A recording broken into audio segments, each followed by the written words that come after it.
Welcome back, everyone, to the weekly Armchair Kickoff podcast. We're on a United show today, Devil's Advocate, and today we're joined by three very special guests here today for our Manchester United versus Aston Villa preview. So to the right of me, we are joined by an Aston Villa fan here today. It's Mr. Aston8210 from Twitter. Also, we are joined by Mr. Reece Russell, and we are also joined by our host of Three Devils and a Gooner, Mrs. Rach. How are we doing all today, guys? Not too bad. Thanks for having me on. Living the dream. Reece, how you going? Aston, how are you going today? I'm good, thanks. Thanks for having me on. I'm looking forward to it. Absolutely. Delighted to have you here today. It's always good to have fans on from different clubs and always good to get their perspective. And also when there's a preview, it's always good to get kind of all different perspectives on both clubs when there's all different clubs on the channel. So first thing I want to speak about tonight, guys, is last night's Europa League game against Roma. Obviously, 3-2 defeat, but ultimately, qualification for our final. Manchester United have kind of got over their semi-final hoodoo. We did kind of lose the semi-final last night, but we're in a final, and Ollie finally is kind of one step closer now to getting that trophy that we're all kind of longing for his reign, because we're all really behind him. Rach, I'll come to you first, kind of on last night's game. Obviously, starting 11s came out, and there was mixed feelings within the fan base. Some people were really happy about the lineup. Some people weren't. Hindsight being 2020, with last night being a close game with a strong lineup, how do you feel about the overall result and the kind of game, how it played out last night? It actually felt like a proper European semi-final, whereas the first leg was just pretty much a landslide. I think, when we've played semi-finals in the past and they've always been one leg and we've been like, oh, I wish we had two legs. But like last night, it was like, oh, we could have just got it over and done with in the first leg. But I mean, hindsight, I was happy with a strong team. I know a lot of people weren't, but could you imagine if we'd have played Tellers and Williams from the start? Oh, God. Yeah. So, I mean, hindsight is a wonderful thing. And I don't think I would have been mad if I saw maybe Tellers in there from the start. But when you're looking back at it now, you're thinking, nah, that wouldn't have been good at all. But, I mean, I'm glad that they got minutes, and I'm glad that Van der Beek got a full 90 minutes. He didn't play the best last night, but, I mean, minutes is only going to make him better, and we've got a really, really tough few kind of games coming up, so we're going to need to utilize the squad as much as possible. Yeah, absolutely. Squad management in this next kind of 6-7 days is going to be massive in terms of keeping it fresh, and with a few big games coming up, it's going to be very, very important. I was going to address Daniel's comment here. Daniel says, even ladies and gentlemen, come on, Keane, lad, timekeeping. I apologize to the whole panel. I was 10 minutes late. I was on Adam's channel, and we're doing kind of a season kind of review, and kind of we did a tier list on players, and I did kind of, I was backing up my boy Bruno, so that's why I'm a bit late. But if you do want to check out Adam's channel, do check it out after the show, Adam Match TV. We had a very good show over there. Reece, you were obviously on the pre-match show yesterday with myself, and me and you were very passionately saying, you need to go strong. We need to go strong. We need to go strong. It's a European semi-final. It's a chance of the trophy. Me and you were proven right yesterday. Even though we did ultimately lose the game, we did lose the game ultimately, but we won the tie. Due to the fact we had experienced players out on the football pitch to help maintain the result. Overall thoughts in the game? I took the defeat like a pinch of salt. I mean, I said to you last night, like a win, lose or draw, like it didn't bother me just as long as it wasn't massive. I think that was one of the last few words I said on the show last night was, if we take a loss, as long as it's not too heavy, I'm not too bothered. Like going strong, we had to, because frankly, some of the changes yesterday, I got 3 out of the 5 spot on. Matic, Mata and Tellez. I was expecting Ahmad and Elanga to come on. I'm actually kind of glad they didn't now, to be honest, because the likes of Williams last night was, I'm going to use nice language tonight. There's not going to be any swearing from me, which will be funny. He was particularly poor we'll go with. Telles was atrocious. To say it nicely, Telles was atrocious. But I can't exactly comment because, frankly, what you've said justifies why I'm gonna. Rotation. They've hardly had any minutes, so frankly, I'm kind of not surprised that they were terrible. But with the games that are coming up thick and fast, they may end up getting full 90s because Wan-Bissaka is going to be used in the main games like Liverpool, Leicester. I don't think he's going to play against Wolves. He might play against Villa. I don't know. I don't think he should. So you're going to have to rotate, and you're going to have to be smart about this. So, in all, I'm not bothered we lost. I'm just glad we're through. Contrary to some people that are on Twitter, of course. Yeah, well, look, we all know who they are. But look, for me, I think I'm going to come to Daniel's comment because something I actually kind of want to address is Nemanja Matic when he came on last night. I thought did settle us down. I thought he slotted in between two centre halves. He plugged a couple of gaps that Pogba wasn't covering. Now Pogba did do well on the ball last night, but I thought Matic when he came on kind of settled the game down, slotted in between two centre halves, plugged the little gaps, and we weren't as still defensively unstable when he came on last night. I thought Cavani last night again showed why Ollie is begging him to stay. Fantastic performance for him last night. And again, he got 2 goals and an assist last night because I know we didn't score 3 goals, but what he done to protect Mason Greenwood last night from three different men coming over and almost acting like a father figure over the corner flag.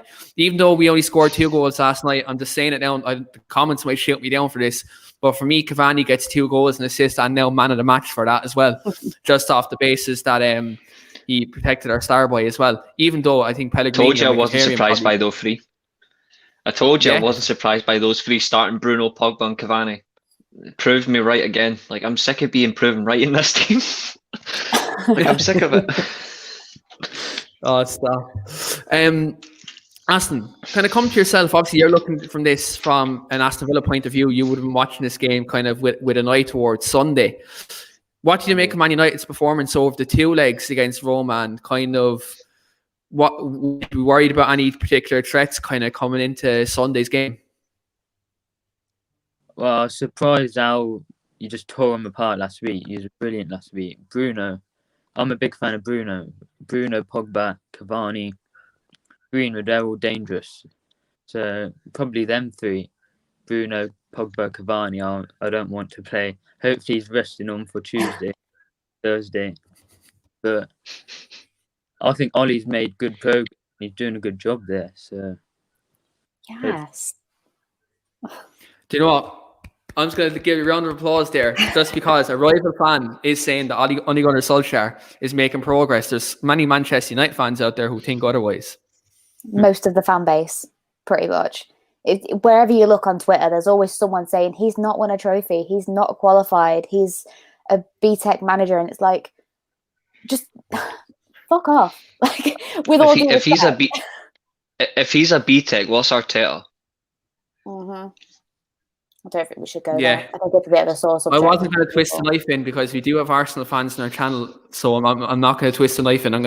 I think Rach has to host a show on Monday, so I'm staying out of this argument with regards to Arsenal and their season. I think I'll let Rach ask the hard questions on Monday night. Knife ready. It's all right. I've got my knife ready. I've not been on for a few weeks, so I've got my my ammos in my back pocket, and I'm ready to go. But look, I think you look at obviously United now. You look at the fact we Villarreal in the final. I think for us, even though you kind of look at Arsenal on form, we're a better team. But one thing I will say is they've had a very good record against us in the last couple of years, and I probably would have wanted Villarreal more than I would have wanted Arsenal. Not only because obviously the banter side of things, if we got beat by him, I would have to quit social media for a week. Do you know what I mean? Or even longer if we lost to them during the final. Whereas, look, I think Villarreal are very beatable. I think, look, they have a couple of good players, but overall, I think we'd have too much for them in the final. Now, I might be cocky, but I just feel the individual quality we have. Bruno, Pogba, you know, I mentioned Bruno twice. Luke Shaw, Marcus Rashford, Mason Greenwood. You know, like players like that who are just like, you know, talented. And then when you have players, you know, like Harry Maguire and Lindelof who've been solid for the second half of the season, like I think you have to say we're a very good outfit at the moment. And I think we're a lot closer to what people think to the top. I think we just have to add the key areas such as defensive midfield, such as right wing, and maybe even get a striker in. You know, that'd be another way. But I just want to come to the comments here. Daniel Nevison says it is goal to Newcastle, and That is what we like since to hear. we're talking about Arsenal, it's an Arsenal player. Mr. Willock has scored for We should Newcastle. have So kept him, really. maybe if Hindsight they is kept him, they'd probably be in the final of the Europa League now. But yeah, look, Okay. so you Or can't win not them all, I 10th. suppose. 9th, sorry. Absolutely. But kind of looking ahead, obviously, to Sunday's game, because Aston Villa, when we played them earlier on the season, Rach, we were kind of close enough to each other in the table. Obviously, Jack Grealish was a player who has been fantastic all season. They've a couple of good players such as like Douglas Luiz, John McGinn, Ollie Watkins has been fantastic this season. I really like Matty Cash at right back as well for him. I think, you know, if Wan-Bissaka, you know, if he wants to get some competition in for him and maybe push him, Matty Cash maybe a player United might look at. But when you go overall, like when you look at Villa's team, I know Grealish is out, but with the fact that we're coming off a game on Thursday and the few quality players that they have, are you concerned coming into Sunday's game, considering kind of lack of kind of rest, and we're coming into kind of a period now where Ollie is going to have to rotate, and we just had a kind of a big massive run of games at the moment. Yeah, I mean, Aston Villa are one of them teams that I don't really like playing. There's been a few times when I've been at Old Trafford. I remember not last season before, it was my birthday and we drew 2-2, and I remember being absolutely furious. Like that was last season. Was it last season? God, almost. Yeah, it was. Grealish. Remember, Grealish scored the absolute belter. Mm-hmm. That was on my birthday, and it completely ruined it for me. But I mean, they're a good side. They've got standout players that can change a game. But in the Premier League, I think we've seen this season that you can't really take anyone for granted. You can't say, "Oh, look at Villa, they're in 10th," and think easy win, because it's just not how the Premier League works this season. I mean, look at Leicester and Newcastle right now, for example. Newcastle are in dire straits and Leicester are fighting for second. So you can't really write teams off. It's the lower teams that I worry about more as well. So I am quite worried about Villa, and even without Jack Grealish, because Jack Grealish is an absolute baller. I think he's an absolute baller. But they've got some very, very good players. That Ollie Watkins as well, like you said before, he's very, very dangerous, and I would be worried because players like to turn up against United. Yeah, absolutely. And I think, look, I look at players, especially one player I like to pick out from Villa is Douglas Luiz in sitting midfield. Very good player, very good at breaking up the play. He's very energetic. Came from Manchester City, and like I think I could be wrong. They have first refusal on him if they want to bring him back. Aston, you may correct me on that. Do they have like a buyback clause or first refusal? Do they? Their buyback clause. 30 million. Yeah, so like, you know, you look at that, like he's been fantastic this year. Like United are looking at defensive midfielders. See, surely for us, I think he mightn't be top of the list. I think obviously Rice, Zakaria, players like that will be on the top of our list. But if you can't get them, I think Douglas Luiz, and you look at the price that Villa probably be looking for him, definitely a doable deal for Manchester United. But look, he's very energetic. And I think, look, if Bruno starts at 10 on Sunday, or if we decide to rest him, or even if we put Van de Beek there, Van de Beek isn't the most mobile number 10. I think Douglas Luiz could do a job on him. And, you know, I think Van de Beek has shown that in his kind of couple of appearances that he's not mobile. And I think that could be a problem against a team like Villa who do press in midfield with McGinn and Luiz. You know, I think that they're two very good midfielders. Reece, yourself, obviously you follow Villa as well. You like a couple of their players, especially John McGinn. You're a very big fan of John McGinn being a fellow Scot. You're looking at this game again. Like, is this? You look at Manchester United's away record. Like, we're unbeaten away from home. But I know we won the reverse fixture in Old Trafford, and we beat them at Villa Park last season. We've seen that they pushed Manchester City at Villa Park just a couple of weeks ago. Are you concerned about our away record maybe going away on Sunday?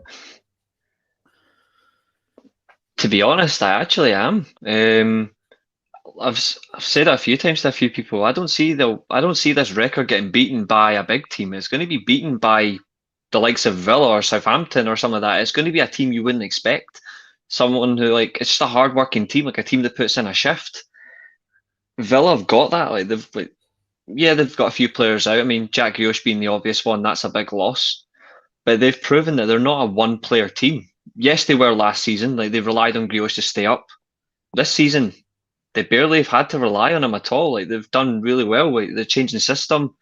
Dean Smith, he's been a bit more tactically changed around. Seems to have worked for them, but I think we'll win, but it's not going to be an absolute battering. I think it'll be like 1 or 2 goals in it, like 3-1 or 2-0 or something like that. But I'm going to give Villa credit. They're a team that I actually enjoy watching. You've mentioned a few of their players, like Matty Cash, John McGinn. El Ghazi's another player as well. Like, he's a bit of a hit and a miss, but he offers something as well. And I think that Trezeguet's a decent player. I think Trezeguet's an outstanding player as well. Like, he's one that I've kept close eye on. But for me, the one that really needs to be kept close eye on is Douglas Luiz. Like, obviously in midfield, like, he controls games very well, and he's a player that I admire for. And for that, I hope he has a decent game against us, just that we still beat them. But I hope he has a decent game because he can prove Man City that he's actually better than half the midfielders they've got. Yeah, like, look at Fernandinho at the moment. All he does is kick players, and I don't know how he doesn't get booked. I just don't get it. Maybe City are using some of their sponsorship money, allegedly. I'm just going to throw that out there. I had to use the word allegedly because I want to make, any accusations. Because people do like to take me out of context sometimes. But Aston, you're looking into the game yourself this weekend. Like, Villa, you've been kind of floating in around kind of 10th and kind of 9th this season. Like, there was even talk at one point that the Europa League was going to be, maybe a possibility for you this season, and it still is. Obviously, you look at the form of Arsenal as of late. They have a couple of tough games left to go. Like, look, you're sitting in 10th at the minute, only a point off Arsenal with a game in hand. Are you maybe looking at teams like maybe Arsenal, Everton, who do have a couple of tough games left to go? Are you maybe looking at the 8th, 9th place, and maybe looking for a possibility of Europa League football this season? Yeah, I don't think we'll get Europa League football, but we're just looking to finish as high as possible now. Because when we last played you, I thought we could give it a European push, but then we had a COVID break afterwards, and our form dipped quite a bit after that. But now we've seemed to pick up form the last 2-3 weeks again. Barkley's come back into a bit of form. Douglas Luiz is starting to come back into a bit of form. El Ghazi, Watkins is brilliant. So I think we can give you a game, maybe snatch a win, but I'm not sure. And when you look at like certain areas of your team, obviously you have Konza at centre back, who's been, in my opinion, probably your best defender this year, along with Cash. I think Konza has been a very good performer in your centre back. Tyrone Mings comes in for criticism sometimes, but he's probably been above average this year for you. When you're looking at, let's say, next season, obviously Grealish, there'll be a couple of teams coming in for him this summer. You might have a job holding on to him after the Euros. But when you look at the overall squad for Villa next season, like, let's say you do get that top half finish this year, like, that's obviously progress on last season. Where would you be looking to improve next year in the squad? I think another striker and a winger, because we lack quality. Trezeguet and El Ghazi, they're both too inconsistent. They're both hit and miss. And then I'd love Tuanzebe be back. He was class for us. And Mings is a bit of a liability. But I'd say probably a centre-back and a winger and a striker. Yeah, Tuanzebe's actually linked to E for a £15 million move. I don't know if you've seen it. It's been reported by a few Manchester United related journalists that Tuanzebe is linked back with a move to Villa for £15 million. So I think that could be very possible for you. The fact that United are out to sign a new contract to Eric Boy last week. So I think Tuanzebe mightn't be out of the realms of possibility. But I'd agree with you. I think maybe a winger to help you out next season. I think also maybe if you look at up front, I think Watkins is good. But if Watkins gets injured, who's your backup? Like Davies, is he going to get you enough goals to keep you up if Watkins gets a long-term injury? I don't think so. So maybe even look at maybe getting Tammy Abraham in from Chelsea, who's not getting enough game time. You had him at the club before. So like maybe could Tammy Abraham be like maybe an option for you in the summer? Yeah, definitely. I think 99% of Villa fans Tammy, but he's a good goal scorer. I didn't realise he's still Chelsea's top goal scorer of the season. So that should be right. So I'd take Tammy, Tuanzebe, and I think Rach's dog is in a row. Players. He's just come back from his walk, so he's comfortable. I was like, I seen her mic was muting. I was like, do you know what?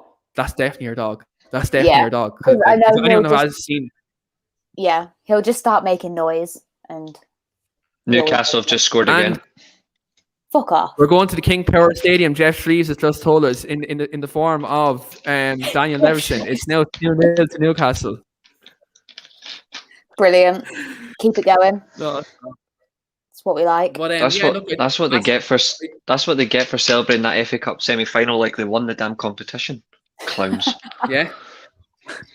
Absolutely. And I think it's going on. Daniel's on Aston's point on Abraham. I think that'd be kind of a smart signing for Villa because, again, he's probably not going to cost too much. He's young, he can develop, and if I'm Villa, I put a little buyback, not a buyback clause, but I put a good little release clause in there. Sell on. A sell-on clause, sorry, yeah, one of them ones, yeah. I knew I was thinking about one of the things there because there is development in him and there is value in him. I think he needs something different. I'm a little bit opposed. I mean, I think he's a good player. Don't get me wrong. I think Abraham's a good player, but I think they need a little bit. I think the best option for them is Watkins as the number 9. Obviously, if he gets injured, it's not going to help. Abraham, I think they need like an experience. I think an option though, because he'd be more. I think he's an option. Kind of option. Yeah, absolutely. I was just thinking like maybe they could like look to a striker who's maybe like hitting towards his 30s, like late 20s into his 30s. Offers like that. That extra leadership that can give Watkins a little bit more to develop from. I think they may need something like that. Like experience, isn't it, with Cavani and Greenwood? It's the same situation. You need someone to come in and kind of nurture them a little bit. I'm going to throw one out there for you guys. I'm going to throw one. Yeah, that's who I was going to throw out there. He's someone who I think is out of contract at the end of the season. Olivier Giroud, take him at the club. I'll take Giroud. He's a class player. I'd fucking take him. He's massively underrated. He is massively underrated. He's a game changer, in my opinion. I don't think he's a full 90-minute kind of player. I think he's kind of like a super sub where he sits on the bench and he can read the game so well. And when he comes on, he can make a massive impact. So I wouldn't sniff at him either. Or what about Aguero, Aston? Would you take Aguero? You've got to be kidding. Oh, rain. Jammy bastard. And now he's made me swear. Cheers. Great. Imagine. That's that gone.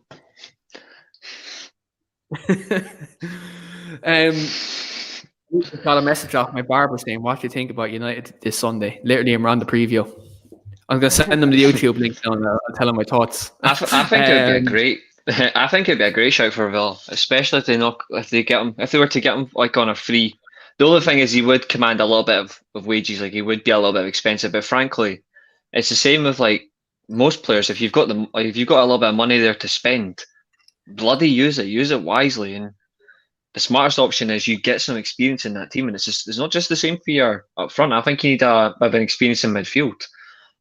Like the likes of McGinn and all that, like he's early to mid-20s. That's great, and so is the likes of Jack Grealish and Douglas Luiz, but I think you could do with the exact same, like a 27, 28-year-old, like in their prime in midfield. Think about what that can do. That could take you from where you are right now to 5th or 6th in the league. Like that has happened numerous times for smaller clubs. It could easily happen for Aston Villa. I'll ask you a question, Aston, with this because it's very kind of important with the Ross Barkley situation. He's only on loan from Chelsea, and Thomas Tuchel may potentially take him back because he's after hitting form with Villa at the moment. There's obviously 2 attacking midfielders in the summer who are going to be up for sale at Manchester United. Juan Mata being one of them, and Jesse Lingard. Now, obviously, we'd be looking for using Lingard for Rice, but if that doesn't work out, he may be available in the shop window. Would you take Jesse Lingard as a replacement for Ross Barkley if Lingard became available? I'd love Jesse Lingard. I think what he's done at West Ham is so good. He's class. And I loved him when he was at United in form before because he just seemed to dribble past players. He's a goal-scoring midfielder as well. So I'd take Lingard if he would not too much. Most definitely, yeah. He's in the prime of his career now, I think, as well. Yeah, and people say he's this young, inexperienced player. He's 28, guys. He's 28. It's time to ask him the hard question. A very good player. It's time to ask him the hard question. Aston, would you take Nemanja Matic? No. Don't do it. Don't say yes. Oh, bless him. Leave him alone. What? I was genuinely being serious. No, that was a serious question. I'm that was a serious question. No, right. Nemanja Matic doesn't get into Aston Villa's team. McGinn and Luiz and who's the other? Ramsey. All of them play ahead of Matic. I'm really sorry. Like Matic is a Man United player, and I did praise him earlier on the show, but he can't run. He wouldn't suit Villa's system. I'm going to answer that for you, Aston. I'm going to answer that for you. No. We'll get the Phil Jones then. No. But anyway, kind of looking at from an opposition side point of view, guys. You look at Villa, they actually have a lot of good players in their squad who've kind of propelled them to the top half of the table this season. Rach, I'll come to you first. And bar the exception of Jack Grealish, because look, that's the obvious one that we'd all take from Villa in terms of kind of top class players they have. Is there anyone else in that Villa squad that you take at Manchester United?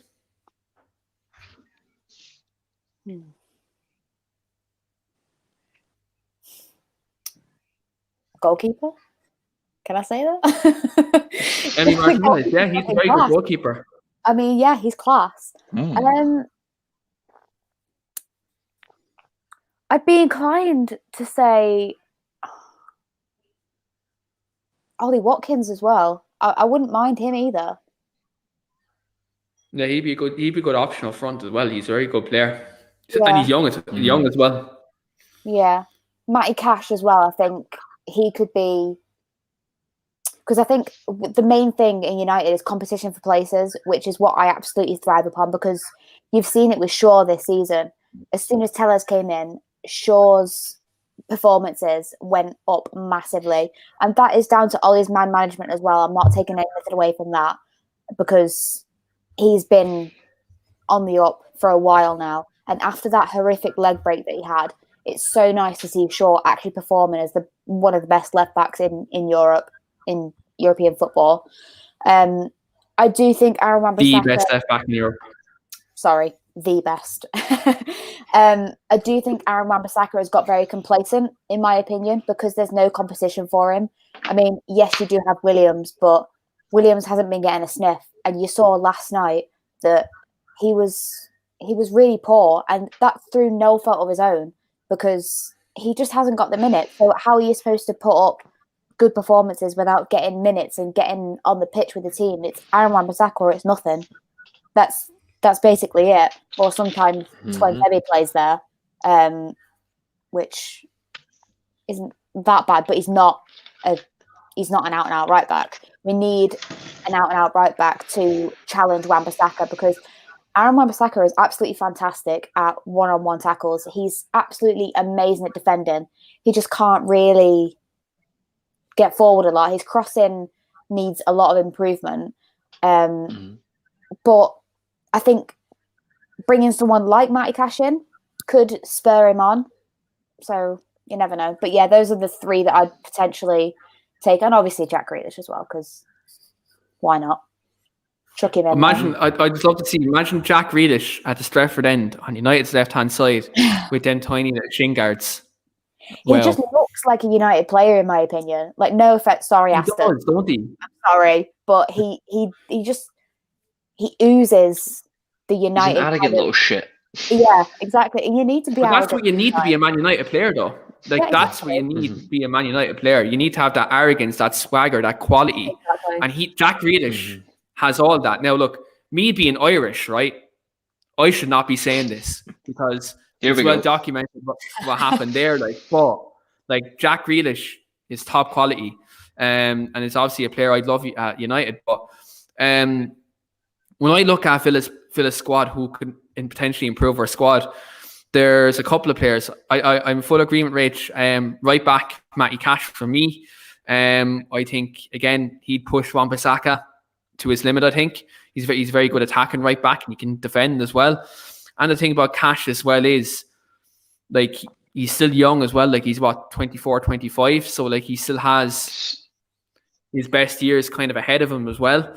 Defensive midfield, I'd actually look at Douglas Luiz. He'd improve us sitting in midfield. He'd be able to play that lone defensive midfield role. Like, his legs, he can pass. You know, he's great at breaking up the play. Like, he's Brazilian as well, and he's more like, he definitely has a Brazilian passport, whereas I don't think Fred does. Do you know? So, like, for me, like, I think Douglas Luiz definitely is an option if you wanted to get a player from Villa. I wouldn't go for the striker option in Watkins because I think Mason Greenwood is probably primed and ready next season to play more games up front. But if I was taking a player from Villa who would be an upgraded centre-back, I'm sorry to kind of say this, Rach, but I would take Konza from Villa as well. I know you love Victor Lindelof, and I just praised him earlier on the show, and I'm not going to badmouth him because I know you love him, so I'm not going to give him any stick. But Konza is a very good centre-back. He's quick, he's powerful, he's good on the ball, and he'd complement Harry Maguire because we see him when Bailly plays beside Maguire, how they complement each other's style. I think it'd be something similar with Konza if we got him at centre-back. But they'd be the three players I take. Honourable mention I want to give to John McGinn as well. I think he's a very good midfield player. I think he's better than Scott McTominay. So I think the fact that McTominay gets played at the right side of a tree for Scotland, and the fact McGinn actually plays midfield, that'll tell you who is the better option in midfield, more or less. Reece, do you have anything different to me and Rach in terms of players we take from Villa? I would take Konza, give them Twanzebe, and I give them Phil Jones. No one wants to. I would. I know, you have to try. Konza would be my first target, to be honest. He would be. The first player I'd take of that team is Konza. I'm not having it. But I wouldn't play him ahead of Lindelof. I'd play him ahead of Maguire. This is why I love you. But debatable. Another player, to be honest, I would take is Matty Cash. He's a player that I like, and I checked. He's 23. He's only a year older than Wan-Bissaka. 23. That's what that's actually. Maybe. Do you know what? The other reason he looks older, yeah. I have him in my career mode on FIFA. Right, I have him in my career mode on FIFA, and I think I got him like my second season. That's why I think he's 25. Mm-hmm. Yeah, I would take Jack Grealish, but I would only do it after the other priority positions are filled. I think he's like a Paul Pogba, not the same player, but he's like what you would define as like a luxury. He's a luxury player. He's not like you get the diamond after you've got the rest of the gems in. So I would get him last if it was just taking players from Aston Villa. I would specifically, it would be Konza, Cash, then it'd be John McGinn. Frankly, like, as a box-to-box player, I trust him more than McTominay, and they're both Scottish. One of them's definitely Scottish, the other's adopted. Douglas Luiz I'd take for defensive midfield. Douglas Luiz, I would take for defensive midfield hands down. I think he's absolutely phenomenal. I think he's also extremely underrated. I think he's extremely underrated for his position. I sort of understand where you're coming from in terms of the Watkins comments. In terms of, we've already got the luxury up front. We've got Cavani we're going to get Cavani for another year. Greenwood's going to be in that sort of position. You sort of expect Martial to fill in there at some point as well, although I think he should be played out wide. And then I'm trying to think, is there anybody else that I've named already? I've named 4. I wouldn't bring in Tyrone Mings, that's for starters. I would not be opposed to Emi Martinez. I would honestly not be opposed to Martinez. But then again, because he's a goalkeeper. Yeah, he's a goalkeeper you can trust, and I've got nothing against Henderson. Like that, there's nothing against him. That's not the comment. It's be careful. People are saying, yeah, don't worry. I'm getting to it. The type of goalkeeper that people say, you need nowadays is one that can play with their feet and they can also control a game with distribution from their hands, and you can rely on them in terms of command in their box. He's got all of that, and Arsenal got rid of him. So it says it all. Like, we could possibly get the 4 of those players, bar Jack Grealish, 20-25 million each. Like, that's how cheap they would basically be.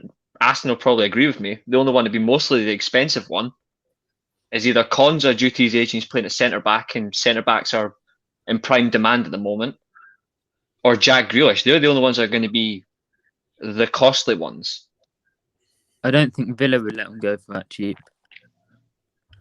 Not Konza, no. I think he'd be like maybe 30-40 million. Yeah, like Konza and Grealish would be the expensive ones. I think the rest of them would be slightly cheaper. They'd be cheaper, but it'd still be quite a lot, because we've got rich owners now. Is that the same one from China? Now you've got American and Egyptian. They're like 2 billionaires work together. Good hell. Great. Yeah. So you've got the Pharaohs and the Burger King. That'll be interesting. Yeah, look, I think you've competent American owners, whereas our ownership, I'm not going to go there because our Roma preview was literally a Glazers. It was a Glazers out show. So I'm not gonna go there tonight because I'm trying not to talk about them guys as much as possible. That's for Saturday, mate, when we jump on Twitch. That's for Saturday. Yeah, absolutely. They've just been. I've been getting very upset recently talking about this ownership, so I'm not going to go there because it kind of ruins my mood and I get very angry. So I'm not going to go there, especially the fact Aston's on the show and it's his first time on. So I'm not going to go there on a match preview. You don't want to scare him away permanently. Exactly. So, but yeah, Aston, I know I asked you where would you think Villa need to improve next season, from your own point of view. In terms of Manchester United players, though, who would you take? I know you said Tuanzebe. Is there anyone else within our squad who'd be maybe within your budget that you can maybe say it would be gettable and you'd maybe take for next season? Thing is, I'm not sure if there is. I don't know. I don't think so. There's not really any United players which stand out and which we'll be able to really afford. Because Tellez and that, your backups, they look a liability from what I saw. So he's already slagging us. The audacity from a 10th place club. Reece, come on now. But would you look at maybe players I'll let him have it. He's an Aston Villa fan. I respect Villa fans. Maybe Jesse Lingard, would he maybe a player, or maybe would a Juan Mata? Would you maybe Juan Mata could maybe available for about £10 million in the summer? Like if Barkley goes, maybe say you can't get likes of a Lingard or someone like that. Could you maybe say more like 5? No. Maybe 10 million Juan Mata, would you maybe look at him this summer? Would he maybe be a player, maybe an experienced Hegs, or maybe you're looking for experienced players to come into the team? I don't know. I haven't watched him a lot, but he's not played. Can't watch him if he's not played. Oh, Jesus Christ! He's slow. He's slow, but he's the nicest man in football. So that's surely worth an extra 5 million. Surely. I should do negotiations. Yeah, I think. Here we go. Yeah. But like when you look at like Villa, I think I think when you look at their squad to kind of improve on next season, I think they need a couple of extra heads to kind of come in there for next season and like in the key positions. I think maybe one or two starters and definitely a backup striker. Definitely, I think to kind of propel them above Arsenal next season. Because like, let's face it, Arsenal with no European football next season, they're not going to invest that much. And if Stan Kroenke doesn't sell the club, they're not going to put significant investment into that club. I think Arsenal are very gettable next season, for Villa to catch next season. And what are West Ham going to be like when they have Europa League football next year or Champions League football, like with their squad as well? Will they be able to cope with it? So yeah, look, I think Villa's expectations next season, their ceiling is high, and I think they definitely can improve, but they have to dip into the market, I think, to catch Arsenal next season. Even though with the way it's going this year, they could maybe even catch them this season because they have a game in hand. So, like, it's quite possible. I think Villa will finish above Arsenal, to be honest. I think it's possible, the game in hand. Like, I think even if we were to win Sunday, I think Villa would still Villa would have a chance because Arsenal still have to play Chelsea. So we've got Chelsea, Spurs, I think. Oh, Spurs are shite. I think he's got, in all fairness, I think he's got a decent run in. I know that's me saying all because it's Chelsea and Spurs, but frankly, Chelsea aren't going to be focused on you lot. They're going to be focused on the Champions League. 100%. They're going to be focused on the FA Cup final as well. I think that's just afterwards. But frankly, like, their mindset will be, we've just played the FA Cup final, wherever they are, win, lose or draw. Well, win or lose, I should say. They're not even going to draw that. The Champions League final, their mind's going to be focused on that. I think he'll beat Chelsea. And I think he'll beat Spurs. I'm going to go better than that. I'm going to guarantee it. Aston, you know what to do after this show. Watch it back on YouTube. Clip this up and quote Reece after it. Son of a bitch. You're going to have to do that. Because when it happens, when Villa get them wins, when it happens, you can quote Reece. You can slap up the screen recording on Twitter. And you can quote Reece saying, Mystic Reece was right again. But looking into Sunday, obviously, look, starting 11 predictions are probably going to be tough from a Manchester United point of view because we have a lot of games coming this week. So I'll be very interested to hear kind of the two guys' lineups with terms of United. And I'm going to come to Aston as well with regards to how he thinks Villa should line up as well, kind of coming into Sunday's game. So I'm actually going to go to the opposition first. I'm going to switch this up. Usually I go to the opposition last when I start 11 prediction. But to be fair, I'm going to go to the opposition first. Aston, give us your 1 to 11 on Sunday for Aston Villa. I'm 99% sure this will actually be it because it's so predictable. It'll be Emi Martinez goal. It'll be Cash, Konza, Mings, Target, Louise, McGinn, Barkley, El Ghazi, Traore and Watkins. We don't change, same formation, same. There's nothing different. Yeah, like, look, again, I think Traore at right wing, he's kind of a bit of an unknown quantity. Sometimes he can look really good. Other times then he looks one-dimensional. I'd say he frustrates you.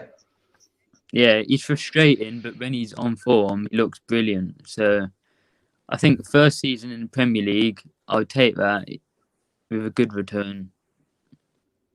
Yeah, Aaron, a United fan in the comments says, no Grealish, thank God. I think all United fans are all saying that because, like, Jack Grealish always has a good game against us. So I think for us, we're like, he's back. Grealish is back in training now at the moment, but we're all kind of saying, thank God he didn't come back last week. Do you know what I mean? Yeah. From a United point of view, Rach, going to come to you first. Positive, as always the positive one on this channel. Give me your 1 to 11. Okay, so I've actually just counted them, and I actually have 11 this time. I know I like to drop in an extra player there, but I actually have 11 this time. So I've gone with Hendo in goal. The back four picks itself: Wan-Bissaka, Lindelof, Maguire and Shaw. I do think he's going to go back to McFred in the midfield. So McTominay and Fred. Pogba and Bruno and Greenwood and Rashford. I think he's going to go back with Rashford because he didn't. Yeah, there we go. Seems like I've got a reputation. So yeah, I think he's going to go back with Rashford because obviously Rashford didn't start the Europa League game, whereas Cavani did. There you go. Yeah, so Rashford didn't play that much in the Europa League tie. So I think he will start with Rashford and then potentially bring on Cavani. So yeah, it's quite possible that happens. Mr. Reece Russell, give us your 1 to 11. I know sometimes you like to go extravagant now and again, so I'm gonna see what you go with here today. Educate us all. To be honest, I've got so many possibilities in my head, but one I've gone for is Agreement Henderson in goal. Sort of similar to this, actually. Henderson, I'm going to go with in goal, but I'm going to go Bailly and Twansevi at centre back. To be honest, I know it sounds bizarre, but he has spoken about Maguire's Premier League record is actually in jeopardy of not being playing this weekend, so I pay close attention to that. Fullback, I think it's going to be Wan-Bissaka and Telles. I don't think Shaw's going to play this one. I think he'll play midweek, to be honest. Midfield, I'm going to go for the diabolical pairing of McFred. Yep, I think that's going to happen. Front four, I'm going to go Van de Beek, Bruno, Rashford, Cavani up top. that lineup gives me nightmares. I'm not going to lie, that line gives me absolute shivers. Yeah, that's what I'm here for. Interesting selection. For me, I'm going to go, obviously, my number one, since the start of the season, Dean Henderson. Aaron Wan-Bissaka right back. I'm going to go with Maguire Lindelof at centre back. I don't want to see Alex Telles start, to be honest with you. I'll go Luke Shaw. I'm actually going to go McTominay and Fred in midfield. Simple reason being, Villa have a very energetic midfield. We need to match that energy in midfield and avoid being overrun. Away from home as well. So for me, I would go McFred in midfield. I'm not forcibly going. I'm actually going with it to match their energy and desire in midfield because it's going to be important. Bruno Fernandes does start as well. Again, I probably rest him in the Leicester game. To be completely honest, I think we need to fully make sure top four. And I think 4 points out of the rest of these games does that. So you get the win early and just make sure of it. Really, don't leave it too late in the final couple of games. So I go Bruno the 10. I'm gonna go with.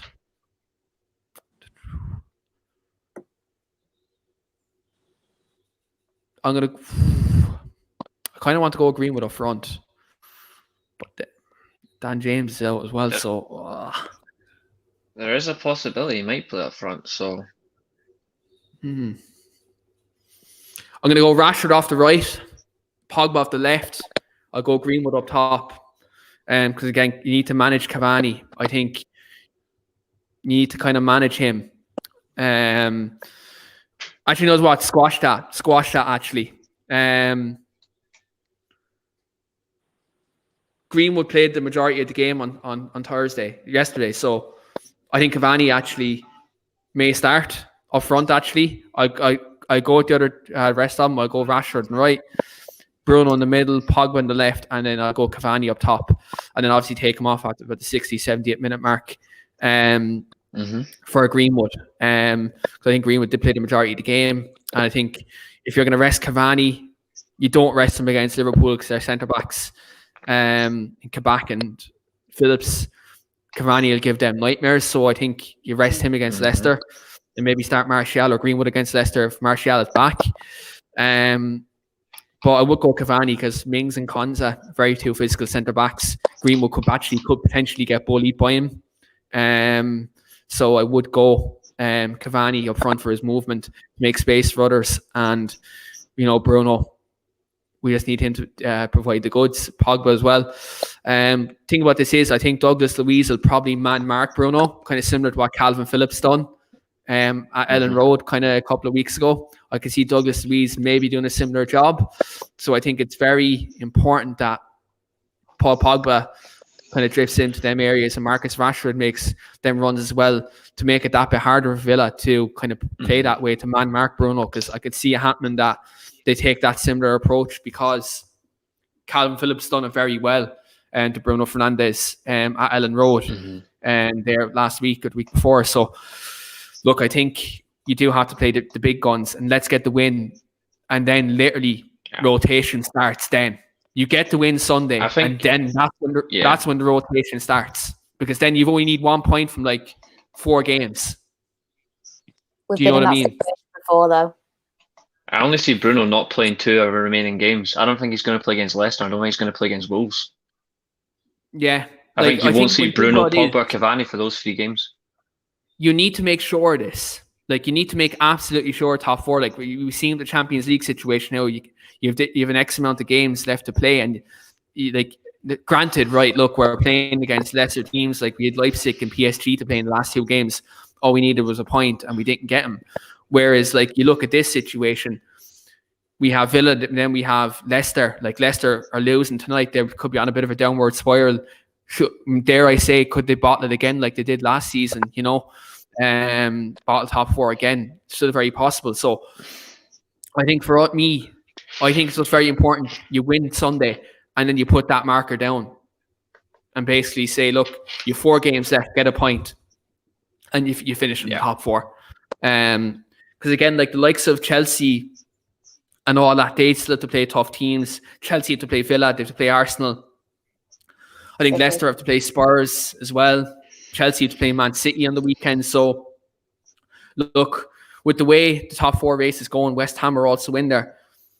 What we need to do with ourselves is get the points as early as we can to make it tougher for the teams below us to get into the top 4, but also put pressure on them as well. I think that's very important. Spurs last game of the season. Again, like that could be either battle for Europa League or battle for 4th. Like, do you know what I mean? That's what that could actually be. But we're at my favourite part of the show tonight now, guys. We're at score predictions.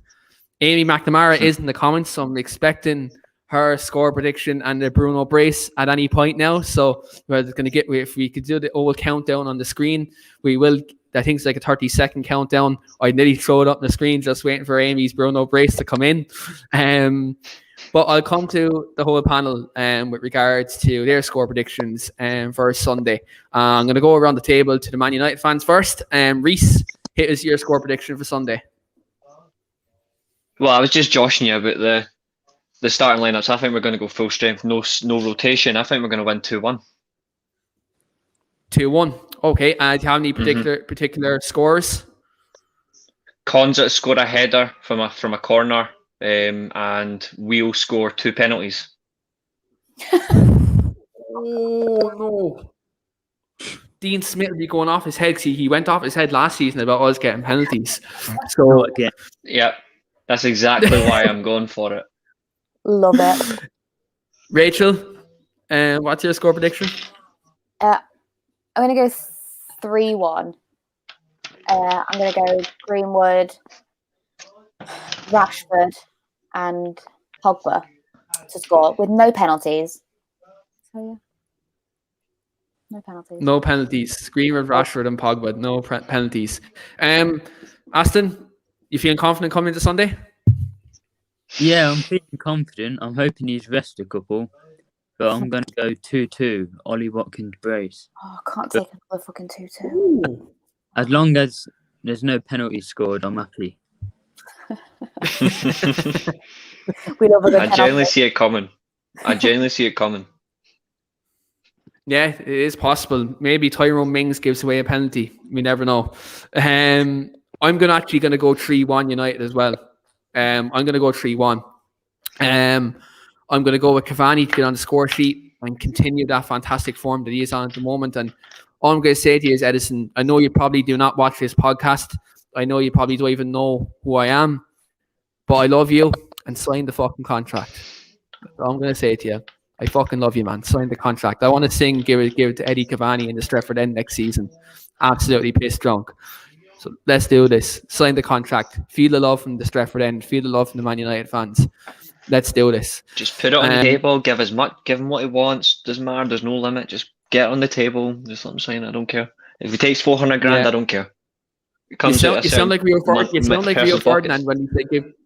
Reece, you sound like Rio Ferdinand when he said give Ollie the contract there. Except I'm a prophet. He isn't. So I'm going to go with Cavani getting on the score sheet. This one's for you, Rach. I'm going to go with Victor Lindelof to get a goal as well. I'm going to go with Victor Lindelof to get on the score sheet. I don't know how, but it's going to happen. I will lose my mind. Goal. Fuck off.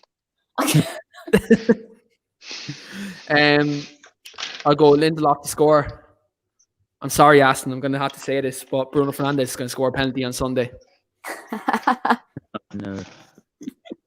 I just get the feeling we're going to get it. We haven't got a Bruno penalty in the Premier League in quite a while, and we're due a Bruno penalty at this stage. So I think it could come Sunday.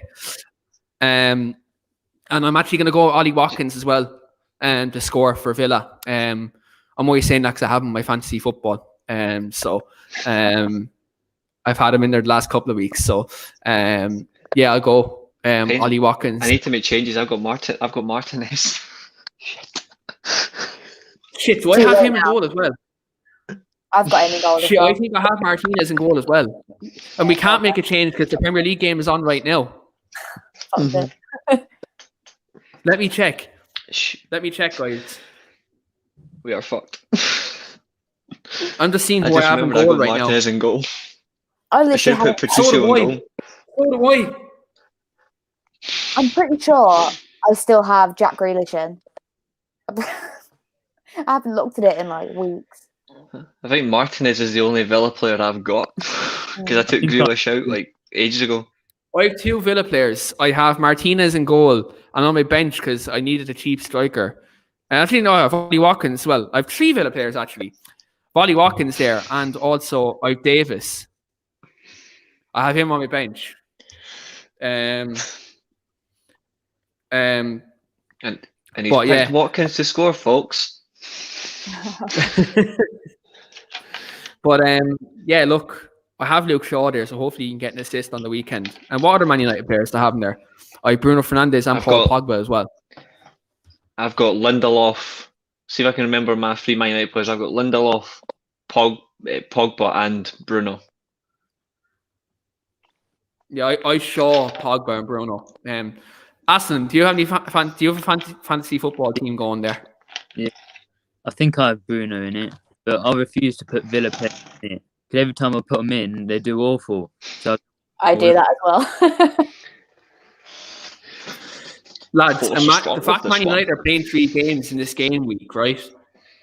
Imagine someone who triple captains Bruno Fernandes this week. And he gets the worst thing is that it annoys me as well because I had triple captain last week and I was like, well, Spurs have got a double game week. I'll triple captain Harry Kane. Ew. Bloody useless striker. Useless striker. Danny Ings over Harry Kane. He's top goal scorer in the league, by the way. But he is. So yeah, look, we got our score predictions in there and we had a little impromptu fantasy football chat because look, we always like to throw in kind of a random topic at the end of the show. But I'm actually going to go around the table because we're just at the hour mark nearly on the show, and this usually we kind of wrap it up. We're literally on 299 subscribers, guys. We're literally 1 subscriber off 300. So if you're watching the video and you're not subscribed, right below Rach, the subscribe button is there. Hit the subscribe button. It would mean an absolute lot on this video live on Devil's Advocate to hit 300 right now at this moment. It would mean an absolute lot that we got it live. So if you want to subscribe to the channel and hear all Manchester United content, do. It would mean an absolute lot. But what I'm going to do is I'm actually going to come to all the panel and I'm going to come to them with a little impromptu question just related to the Premier League this season.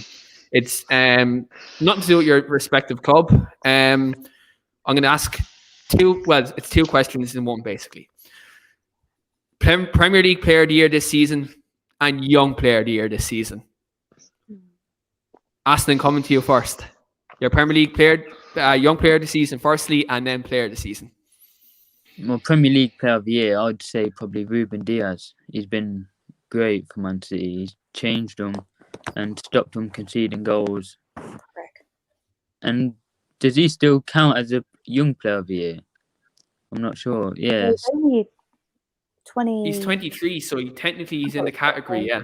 Yeah. So I'd say him for both then, because I think he's been incredible. Yes. That's not a bad shout. Like, look, again, he's kind of had a Van Dijk-esque effect at City, and he's improved him from last season. And yeah, it's not a bad shout at all. Rachel? Mm-hmm. Your Premier League Young Player of the Year and Player of the Year. Player of the year. I'm going to be biased. I'm going to go Luke Shaw for Player of the Year because I think he's been absolutely fantastic. And Young Player of the Year, it really hurts me. Mason Mount. Ooh, Jack Clemson is going to love you, and Sean are going to love you in the group chat. Mason Mount getting Young Player of the Year. I was going to say Foden, but I don't think I could. I don't think I could literally live with myself. No, I couldn't. Yeah, Mason Mount, definitely. Reece Russell, who are your Young Player and Player of the Year? If I was biased, I would say Luke Shaw and I'd say Mason Greenwood. If I was completely biased, but I'm not, so I'm going to say Ilkay Gundogan and Ollie Watkins.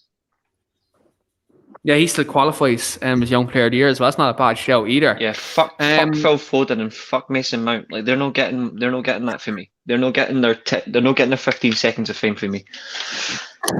Ollie Watkins. Fair enough. My Young Player of the Year, I'm going to be unbiased here. Phil Foden is getting it for me. Fantastic footballer. He's going to be a generational talent. Well, he's going to be generational talent, and I think he's going to reach Wayne Rooney type level. I'm not even messing. I think he could be, for club and country. I think he could actually reach level. I know he plays them Blue Bastards, but you look at that quality at that young age and win that many trophies at a young age. He's destined for greatness. It's a pity his father's actually a Man United fan. It's a pity no one picked up at that at a young age and actually got him playing for Man United. Yeah, his father's a United fan.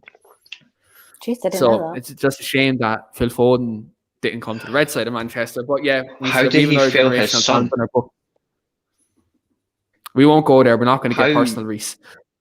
We're not getting personal. I'm just saying he must have failed him somewhere if he got him to support. If he got him playing for City. So I have a child, and they support Manchester City. They are no child of mine. Literally. Absolutely not. Sorry, I'm the same when it comes to a few teams. It's okay. They're all pretty obvious who they are. But yeah. So Phil Foden would be my Young Player of the Year. Player of the Year. Look, I think people already know who I'm going to say here. It's Bruno Fernandes. Goals and assist contribution in all competitions this year. He's just been absolutely outstanding. I'm just going to say it now. Man United win the Europa League and Portugal win the Euros. He has to win Ballon d'Or for me. You look at his goal and assist rates this season, and then if United win them respective competitions, be a successful season all around for him. Like the fact he's near enough bookies' favourite for Ballon d'Or this year, playing at United, that speaks for itself. He's definitely in the conversation. I think if he wins the Europa League and then goes on to win the Euros of Portugal, he has to be there. In the top 3 at least, top 2 even, But I'm going to go Bruno Fernandes and Phil Foden as my player of the year, Young Player of the Year. I understand where Reece going with Ilkay Gundogan, but I think he only played well for like a 2-month spell that did propel City to top the league. But you look at him the rest of the year, he's been kind of average. Well, I won't say average. He was above average. He's above average. Yeah. But when you're talking about consistently and delivering numbers all season, Bruno's there. Bruno's there without a shadow of a doubt, and he's done it for 2 years on the spin. So I think he's got more of a chance of winning the Premier League Player of the Year than the Man United Player of the Year, because I don't think he's going to win our club's Player of the Year award. Not over Shaw. Absolutely no. Nah. Luke Shaw Walker is going to be United Player of the Year. It's Shawberto Carlos. It's Roberto Carlos. That's who it is. Nah, we're not going down. We're not going down that route. No. Give him a little bit of edge. Give him something unique. I don't know. I'm not going to get into this kind of debate here now, but look, that we'll wrap it up there tonight, guys. It's been a very good preview and very good show. And thanks very much to all the panel for coming on. Thanks to Reece, thanks to Rach, thanks to Aston for all coming on this evening. Very good show. I've thoroughly enjoyed it. Very good talking points as well here tonight, especially with both respective clubs. Kind of good to kind of not just talk about United on the show, but talk to other fans about their respective teams as well. It's good to kind of get their perspective and kind of what their hopes and goals are, Joe, for the seasons ahead. Like I do it at the end of every show, I do give the panel opportunities to shout out their socials and where you can catch them on whether it's on social media or YouTube. And so I'm going to give the panel again the same opportunity to do so here tonight. Reece, where can our followers catch you? If you want to see some lethal injection on football Twitter, it's at UnitedVenom7, and I'm also on Twitch. If you're into gaming, it's Reece_Lightning1997. Thanks for having me on, Sensei. Sensei, that's my new name here in the show, Sensei Franey. I love it. Rach, you're all across YouTube, all across social media as well. Where can our followers find you? It's Rach MUFC7 on Twitter. And yeah, I'm also on this channel, and I'm also on She Devils United quite a lot as well. But I haven't been on there in a while. So, but yeah, follow me if you want. Yeah, absolutely. And do check out Rach this Monday on Three Devils and a Gooner. Yes. I dare to say it's going to be a very interesting show. There's contrast of opinions this Monday. I can't wait to watch it, to be fair. But anyway, do check that show out on Monday, and do subscribe to the Weekly Armchair Kickoff podcast as well. Aston, where can our viewers catch you? If you want to follow me, Twitter is my @ I'll put Aston8210. So if you want to drop me a follow. Yeah, absolutely. Do catch him over there as well. And he doesn't just talk about Villa on his football Twitter. From what I've noticed, he's talks about other teams as well, so do catch him over there as well. He does engage in Manchester United chats as well, as I've noticed on Twitter from talking to him myself. Really nice guy, so do catch him over on Twitter there. And as always, you can catch me here on as you can see my handle at Keane_Franey for any football related banter or Manchester United related tweets, or just any, I talk about anything and everything on Twitter, so do catch me there on that. And also, subscribe to the Weekly Armchair Kickoff podcast as well. We do cover Manchester United, but we also cover Chelsea, Arsenal, Tottenham on the show as well. And we do have an MMA podcast periodically. Do also interview ex-pros as well. I do have another former Manchester United player coming on the podcast again soon. I'm going to reveal that very soon in terms of a date, so do check that out. And the last thing I would like to plug here as well is our new website at www.weeklyarmchairkickoff.com, where we do have all written articles, all our up-to-date YouTube content, and so on and so forth on the website. Do check that out. And if you're ever interested in writing some articles about your own respective team, whether that's United or anybody else, do drop us a message, as you can see in my handle, or at Weekly Armchair on Twitter, and we will get you sorted. But anyway, this is Devil's Advocate. This is Manchester United versus Aston Villa preview. It's 3-0. We all want our teams to win on the weekend, and let's hope it's just a great game of football on Sunday. Thanks very much, everyone, for watching. See ya. Thanks for having me.